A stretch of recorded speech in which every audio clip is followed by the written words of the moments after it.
cia muthingi cia KUPPET ni macakaite kuongerereka cia aciari gukorwo makihithukira arimu gwa kahinda ka mieri ina mihituku. Na kuringana na murugamiriri wa ruhonge rwa Embu Jacob Karura augite aciari ni mabati gukorwo magietha njira iria yagirire ya gutigagirira ni makorwo magietha kihonia gatagati ciumiragia gatagati ka arimu oro hamwe na aciari. Ms. Jacob Karura, the Executive Secretary of KUPPET Embu chapter.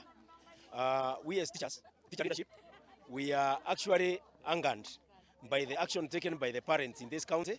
They have harassed teachers in 4 schools, Kiandundu Primary, Secondary, Kirigi Primary, and Katoroni Primary.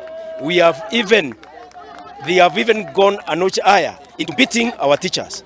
The deputy principal, Mogoe, was thoroughly beaten by parents. Make a date to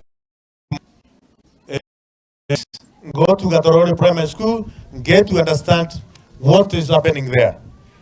There should be no conflict between the community and the teachers. Na gitumikira nda kwenda kuthia ini. No icene ngethie ngera waru ni mura dire ciaca thini wa cukuru. Kidigugo.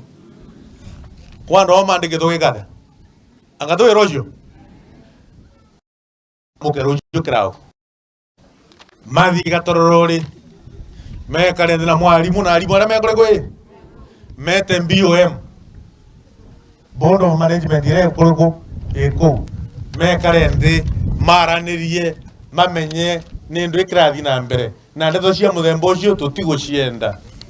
Na wakoro kwina andu aya professional bauno ndo cukuru. Iyo watu hata tunaweza shika wao na tuweke ndani.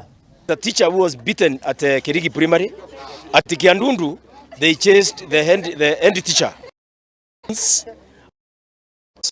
And we request our parents to desist from taking the law into their own hands. Wakoro kwina board of management matarafata gutongoria wega thini depending on the minutes which you have, we dissolve that board with immediate effect. Kama kuna shida katika shule, tafadhali tufuate vile utaratibu vile nitakikana. Mimi nimeletwa hapa na serikali usaidiane na nyinyi.